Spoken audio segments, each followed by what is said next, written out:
Craving your next action-packed adventure? Audible delivers thrills of every kind on your command, like Project Hail Mary by Andy Weir, where a lone astronaut must save humanity from extinction, narrated with stunning intensity by Ray Porter. From electrifying suspense and daring quest to spine-tingling horror and romance in far-off realms, unleash your adventurous side with gripping titles that'll keep you guessing.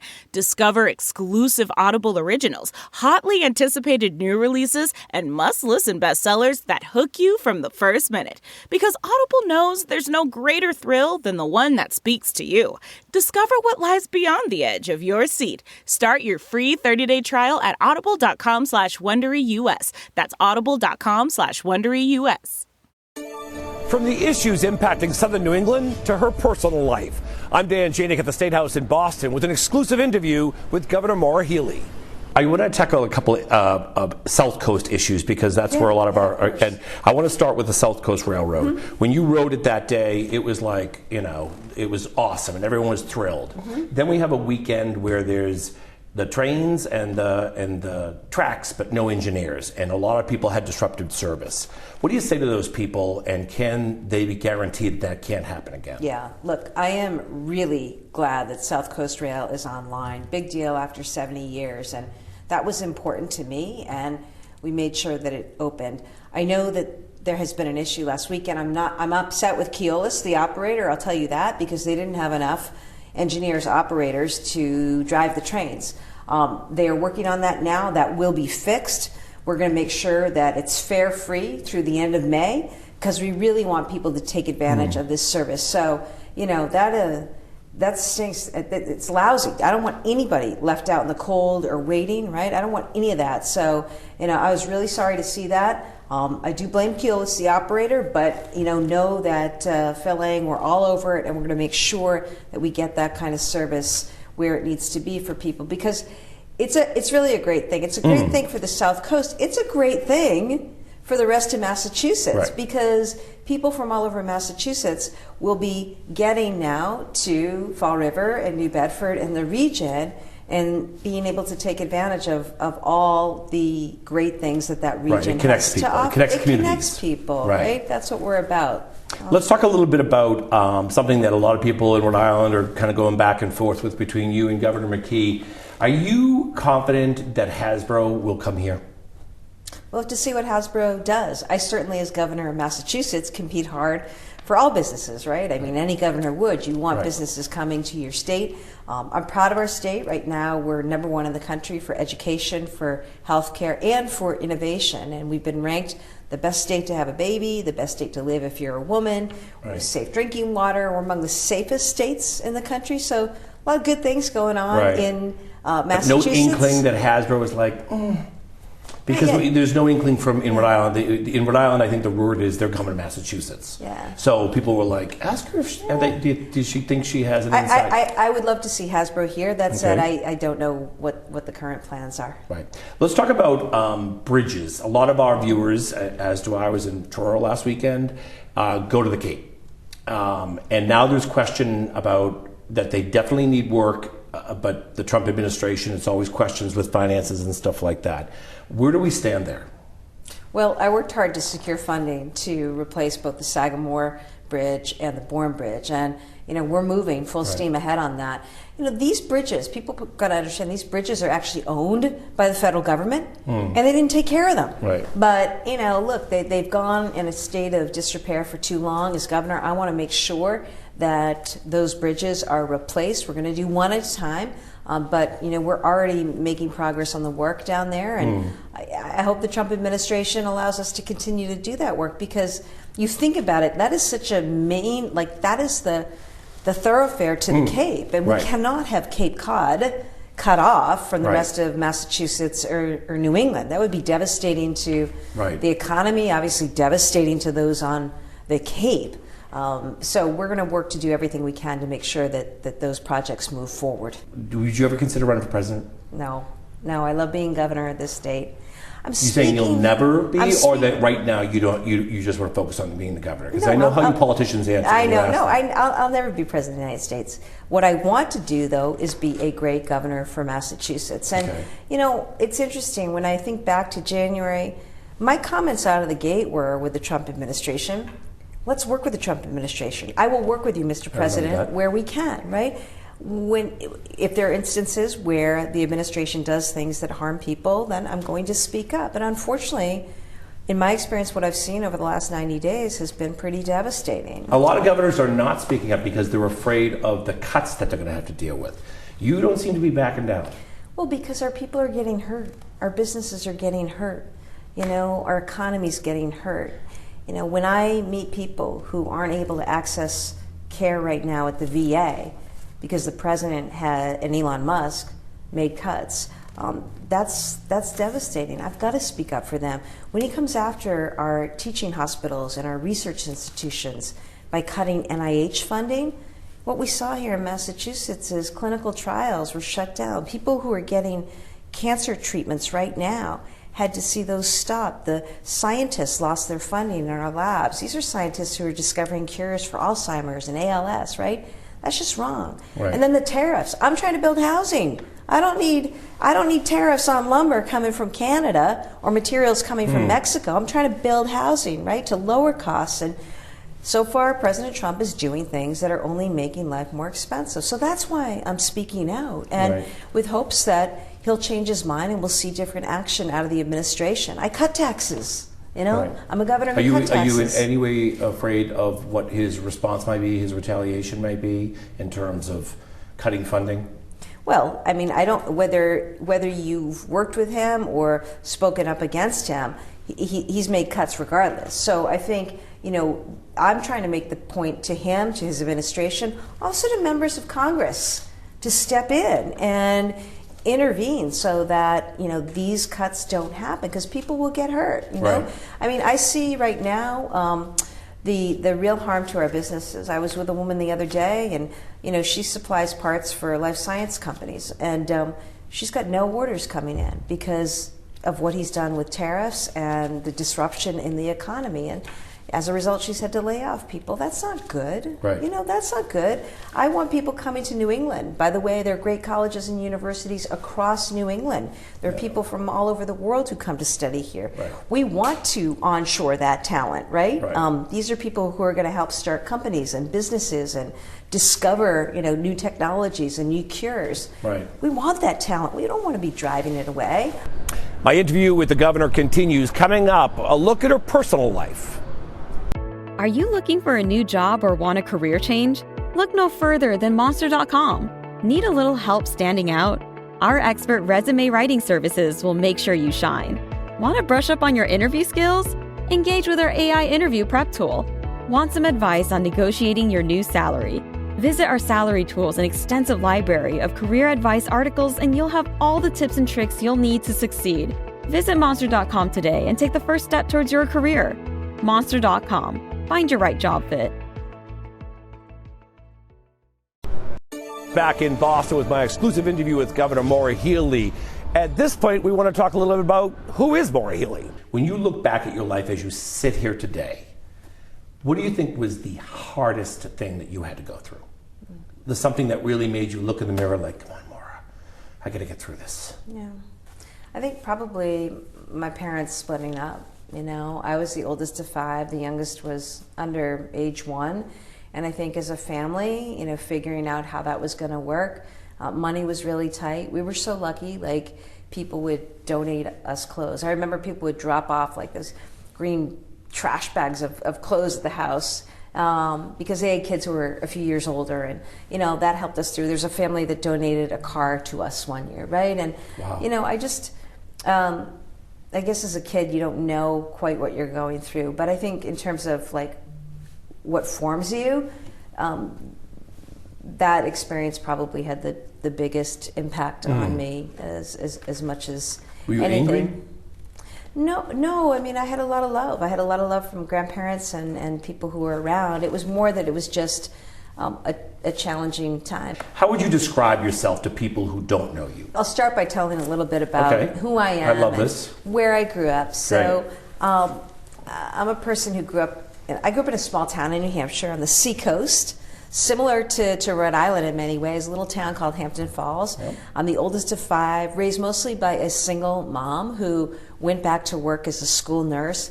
And it was a busy household, as you can imagine, with 5 kids. So she set us outside to play, to go to the beach. I threw myself into sports and schoolwork and really took to those things. So I had the opportunity to play a lot of sports. I ended up playing basketball in college as a result, and then played professionally years later. I heard you're pretty good. At one time, I was pretty good. But, you know, I think growing up, it was a busy household because my mom, again, was raising us on her own. We all, you know, God, I think I learned to drive when I was like 10 or 12 years old because that's what you could get away with, right? Exactly. We also went to work really early, whether it was babysitting or cleaning people's houses. Growing up by the beach, though, was fantastic. So waitressing at Hampton Beach, one of my all-time favorite jobs. I did a lot of jobs, you know, early morning in restaurants at the beach and at a diner, and then in the evenings, what I'd do is I'd go home in the afternoon and I'd work out. I'd play basketball. And then in the evenings, I'd go and I was a cocktail waitress at the Hampton Beach Casino Ballroom, which was great music hall. You must have had a lot of characters there.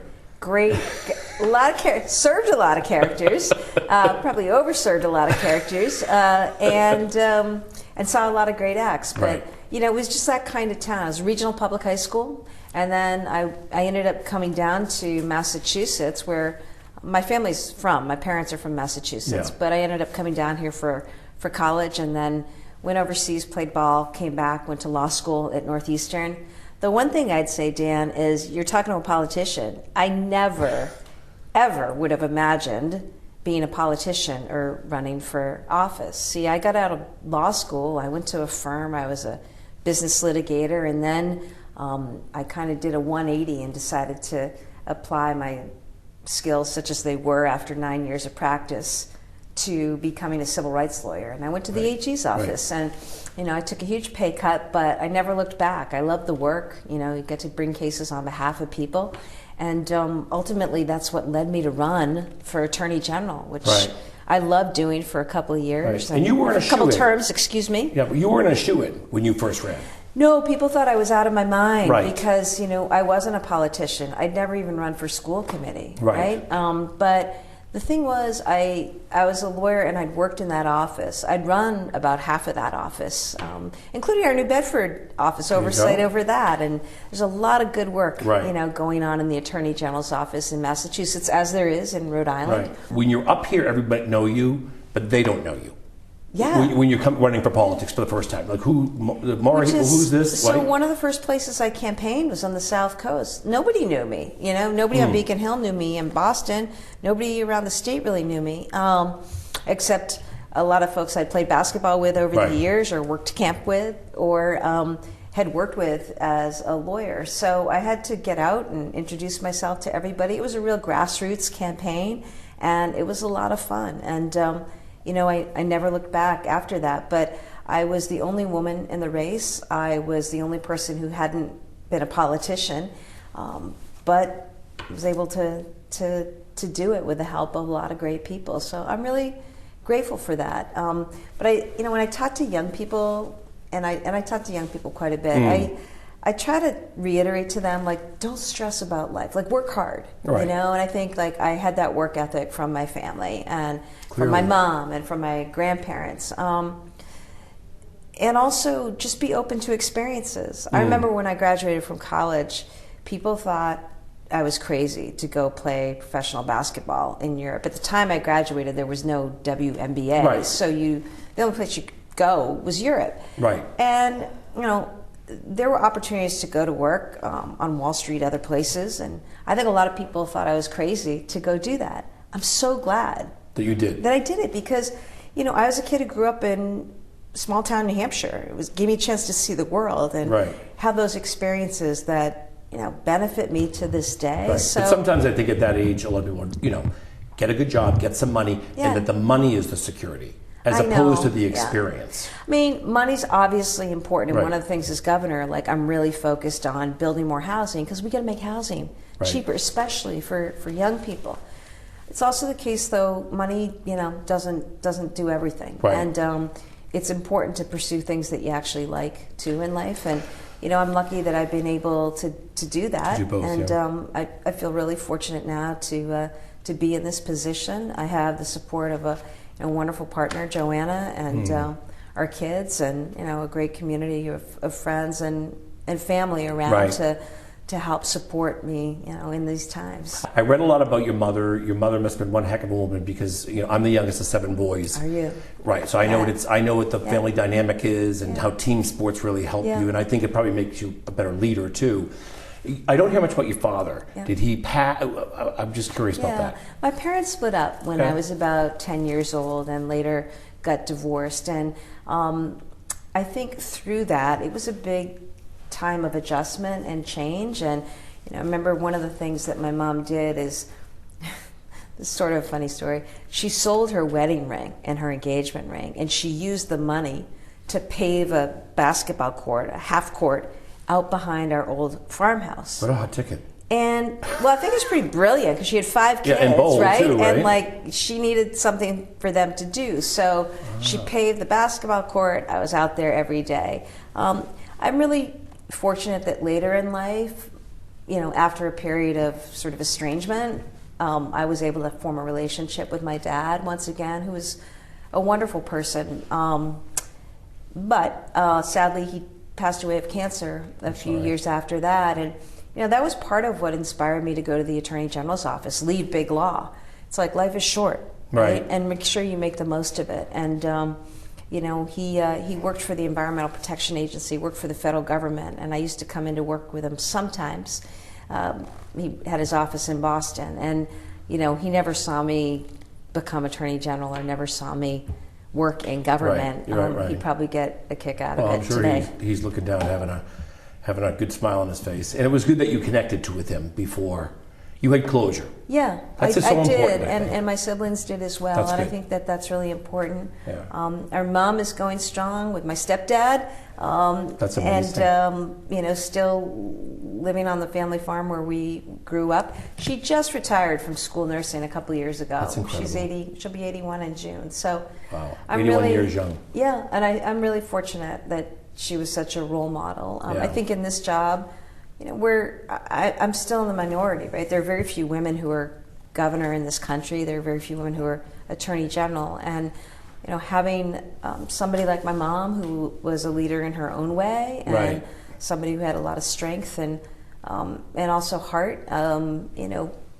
She was a really great role model for me to have. Let me ask you about your partner. Somebody told me who had come out a few years ago, and they said to me, and this is a true story, and they said, I don't even know if she's going to be a good politician, but the fact that she has embraced it has truly helped me. Do you realize how hard it was for you and how easy you've made it for some people? I mean, when you're the only one in the room like you notice, right? I remember going to my first meeting when I was Attorney General, elected. This is the national meeting of AGs. And, I was walking through the hall and introducing ourselves to other AGs. And somebody comes up to me and shakes the hand of my trooper, who's my detail, my security protection, and says, "Hello, Attorney General," assuming because he was the man that he was the Attorney General and I was his staff person. And, it's just those kinds of like implicit Moments. biases that drives home that, the fact of the matter is women are underrepresented. People of color are underrepresented in rooms. Gay people are too. Right. And so for me, while I don't think about it consciously in my day-to-day, I am made aware when little girls come up to me, or sometimes gay people come up to me and say, thank you. Thank you for allowing me to see something for myself or my child, to see that something is possible, to see that you're able to serve in this role as governor. And if that helps someone see a possibility for themselves, that's great. That's what I want. I'll also say this. I think representation matters. I think we get better laws when we have stand more. up. more people are represented, right? Different viewpoints are represented, different experiences are represented. You know, when I make laws here, when I come out with policies here, I want to make sure that I have input from a variety of stakeholders, including from geography, because you know what somebody in a city thinks might be different for somebody who lives in a rural community or suburban community. On a much lighter note, is it true that Caddyshack is your favorite movie? Yeah, I mean, it has been for a long time. Is there something else in the mix? And I love golf. I miss playing it. This job gets in the way. Well, then, you know, that's something to do. For some politicians, it doesn't, but I don't know where they get the time. I read somewhere that you're also a Law and Order fan. Yeah. Okay. Yeah. Have you ever met the actresses? Or no, I would love yeah. to, though. Yeah. My partner is obsessed. In fact, you know, most nights she watches. I mean, they've got to be about 4 zillion episodes, and I think she's worked her way through most of those. So we're both lawyers, so we're fans of that show. You love that? Yeah. Favorite food? It has a resolution. Favorite food? Episode. Lobster. Okay. Favorite restaurant? Probably right now, Monotony. That's my local haunt in Arlington, Massachusetts, where we live. Ever met Dan McKee, the governor of Rhode Island? Many times. Like him? Absolutely. Thoughts of him? Dan McKee's a great guy. Great also proponent of women's sports, you know. Brother, a great coach, and somebody who played the game. I appreciate that. There you go. Governor, I really appreciate your time. I really do. You've been a pleasure. That is my exclusive interview with Governor Maura Healey. From all of us at NBC 10 News, I'm Dan Jaehnig. So long from the Massachusetts State House.